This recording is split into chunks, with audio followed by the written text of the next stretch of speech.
What's up, family? It's hard to believe that we are already in 2026. 2025, at least for me, went by super fast. It was a year that was full of ups and downs, but I'm thankful for the blessings that God brought into my life in this past year. And I'm also thankful for the trials that He allowed my way that have made me to grow and draw closer to Him. And I'm going to be praying that I carry all those blessings and all those lessons with me in this coming year. And I hope you do the same as well. You know, this time of the year, it is a time where we are trying to put a foundation for ourselves to set ourselves for success in 2026.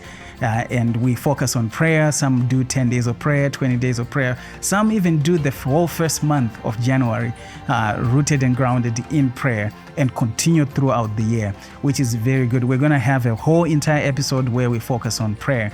And also the other thing that people do, and I also do as well, it is a time of reflection and putting down some goals. You know, new year, new me, you know how it goes. And that's the same reason why I'm stopping here to look at how to set goals that will bring success to you. One, goals that are achievable, and goals that you can be able to track, and goals that will set you for success. This is not an exhaustive list, so please feel free to put something in the comment section so that we can be able to learn from each other. So point number one, recycle your goals. You know, we are tempted to think that when it's new year, end of year, new year, we have to start from a blank sheet, reset everything. You know, there's some merit to that, but you don't always need to reset everything and start with a blank canvas. What do I mean by that? There are goals that you set in 2025 or things that you were working on, or even in the previous years. Those ones you can do a balance brought forward and bring them, because you will realize that some of those you have worked quarter way to be able to completing them or to succeeding in that area. And some of them you're probably closer, probably 90% to achieving. You know what that does if you go back and take those goals to be balance brought forward? It sets yourself for early success in the following year. Let's say I've been working on a project and I feel like, man, this project is not going to work, and I just scratch it. But if I take that project and bring it with me in 2026 and continue working on it, I might realize that, okay, the holiday time gave me a break from what I've been doing, and now I'm a little bit refreshed and I'm having fresh thoughts. It's new year.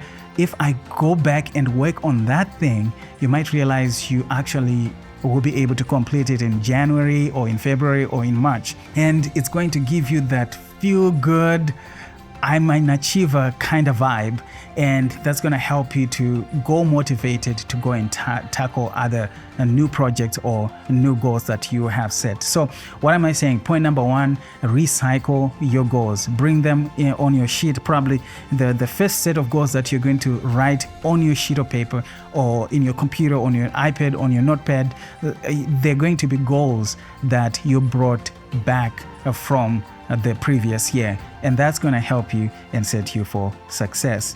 Point number two, take some time to reflect and evaluate your failures and your achievements in the previous year.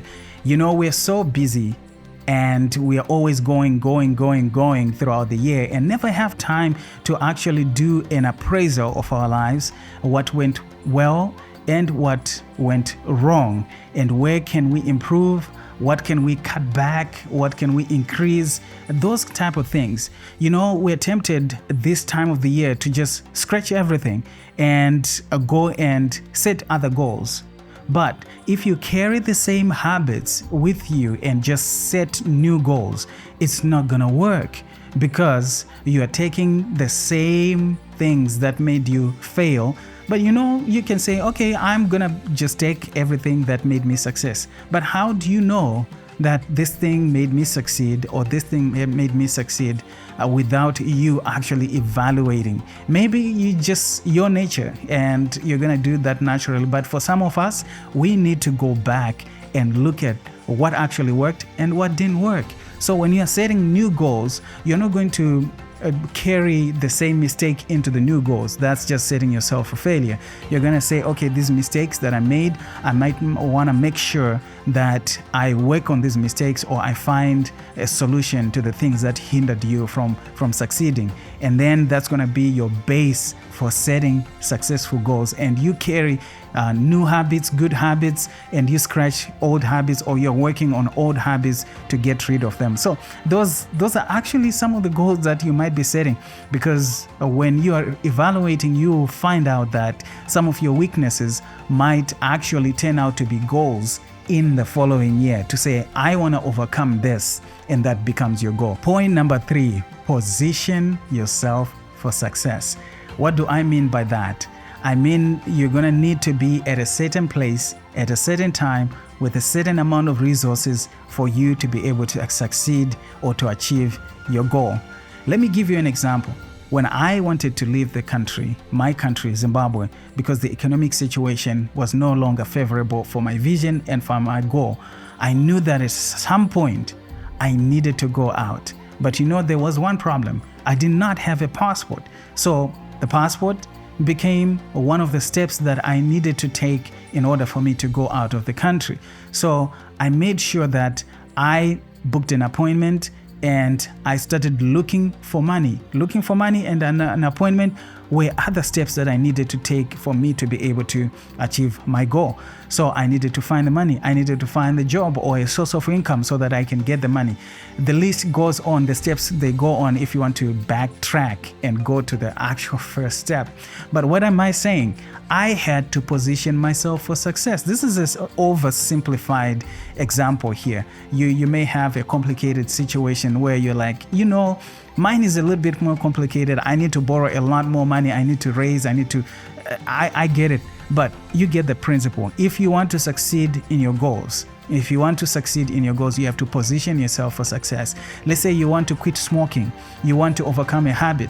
If you continue hanging out in the same environment with the same people that do the same thing that you want to get out of, it's going to be harder for you to succeed. I'm not saying it's impossible, but it's going to be harder. But if you relocate and if you find new friends that can be able to help you get into a new environment, that can be able to be that boost and that support that you need to achieve that goal, then it's going to be way, way easier and look more achievable and motivating to be able to embark on the journey that you want to embark on. I can talk about this for a long time, because this is one of the most important points or steps that I'm going to share in this video, because it's near and dear to my heart. We have to do our part.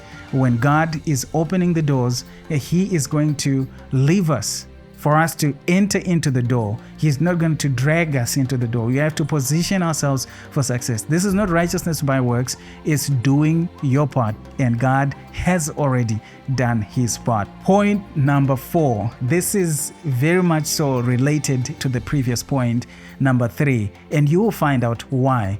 The temptation is, at the beginning of the year, we want to fill out that whole entire book, that whole entire notepad with all our goals, which makes us feel good. I've mentioned that earlier on because these points are related. But having fewer goals, what it does is you actually get to find out that your one goal will probably spill into a lot of different goals. What do I mean by that? Let's say your goal is to lose weight. Your goal is to lose weight, but in losing weight, you're gonna see that you are gonna want to have nutritious food. That is a whole intersection on its own. That's a whole rabbit hole that can take a lot of resources and a lot of time and a lot of money and a lot of investment, because you're gonna start thinking about nutrition, how to eat well, and all that. And you're gonna have to exercise. And you're going to start researching about exercising programs, all those things that are related to exercise. They become another goal. And you're going to start thinking of a community And building a community or becoming part of a community is another goal. So these steps that are in one goal can also be standalone goals for themselves. So just imagine you have 20 goals, and in each goal, it has at least 5 major things that can be classified as goals themselves. Then by the time you get to number 5 on your list, you're already overwhelmed because you have lots of things to research and to get into and to dig through and to be organized on. So if you have fewer goals, then if I have probably like 3 goals, and let's say they all have 5 steps, then I have 15 things that I need to do throughout the year and do them well. Then it's less overwhelming. And some of the things overlap. You don't want to be rigid, and we're going to talk about it later. Point number 5, be yourself. There's a temptation of looking at other people and just wanting to be them. You know, there's a difference between inspiration and idolizing people. Inspiration is, this person has done great things and I want to do the great things they are doing. And I'm going to find out how to do them and how I can be able to be as successful as them. But the other one is, I just want to be like that person. I want the results of what they have, but not wanting to put in the work and putting in the effort to actually get there. You know what that does is, if you just look at that person, the amount of effort that you're putting, if you succeed in your own way, you won't see that as success because you just want to be that person. But guess what? If you actually look at yourself and what you have and how you can succeed in your own way, you will find out that you will do even more than you ever thought you would. So let's stop idolizing people. Let's get inspiration, because God created us in a very unique way. You are fearfully and wonderfully made, and God made you for a reason, because He wants your gifts and your talent to be able to edify others in this world. So if we were all the same, have the same personality, have the same kind of success, have the same way of doing things, the world will be a boring place. God puts flavor in our different personalities, in our different ways of doing things.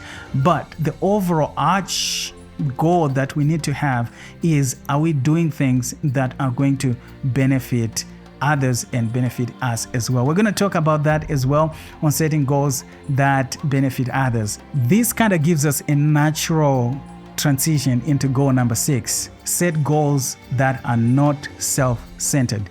We are inclined to just look at ourselves. I want to be this. New year, new me. It's never new year, new us.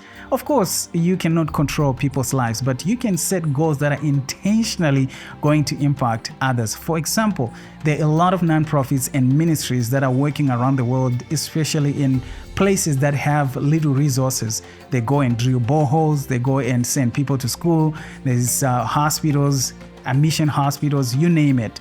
You can say, this year I want to impact a life that is in a place that has less resources and less privileges than I have. And then you can start probably giving maybe $5, maybe $2, maybe $10, maybe $50, $100. I don't know how much you can be able to afford. And you track those stories. Most of these nonprofits and ministries, they send newsletters, they update you on the progress of the work they are doing. And that can be a goal on its own. You don't have to look inwardly when you're setting goals. You can look outwardly when you're setting goals. This is just one example. There's many different examples where you can set goals that impact others. You can even look at your family members. I want to help this person in my family to draw closer to Christ. That can be your goal. I want to help this person to be successful in business, because you had an opportunity to run businesses, you had an opportunity to have doors that were opened, and you want to impact that to another person. It doesn't have to be money only. You can say, I want to take a few kids and teach them a craft. I want to take a few people and teach them a certain skill. You can explore and have fun with impacting other people's life. I want to tell you, if you succeed in doing this, you have a sense of fulfillment that nobody else can be able to take away from you, which is priceless. Point number 7, be flexible. In mission trips and mission fields, there's a mantra or a saying that says, one of the most important things to help you to succeed is to be flexible, be flexible, be flexible. We all know that we have planned and things, they didn't go according to plan. For example, you may have put down to the T your financial plan, and 6 months into the year or 4 or 3, the markets crash and things just go haywire, not as planned. So be flexible to change course quickly. People who succeed are people that have the good reflex to have to recover from setbacks and from challenges. So be flexible, don't be rigid. And on that note as well, probably whilst you're at the beginning of the year, have plan B and plan C. It's better to have a plan that you have already thought out and you just take it and you implement it than going back to the drawing board where you have a blank canvas. So if you get the opportunity, I know this is not going to be easy, just get probably a point B and point C or plan B or plan C, that if this doesn't work out, I might be able to try this and this and this. If there is resources that you can actually set aside, maybe your savings or something that you don't touch, and you put it there and you say, okay, if this doesn't work, I have this. Don't put all your eggs in one basket. Even the goals that you have put on your notebook, be ready to just scratch some of them if they don't work. Don't just keep pounding into the wall. I want this to work because I set this goal at the beginning of the year and I ought to achieve it no matter what. Some things God might say, hey, this is not where I want you to go, which actually is a smooth transition to our next and last but not least, which is actually the most important point. Put God first. Point number 8, which is not really a bonus, but one of the most important things. The reason why I put it as number 8 is because this point actually applies to all the aspects and the points that we have discussed. Put God first. Because if we go to the book of James chapter 4, you find a place where James is saying, hey, why do you guys boast so much? You say we're going to go to this city and go to that city and do this kind of business and do this business, but you often forget that you're just like a vapor. What you ought to say is, if the Lord wills, I'm going to do this and do this and do this and do this. Because it's even way easier, even when you're setting your goals, involve God in everything.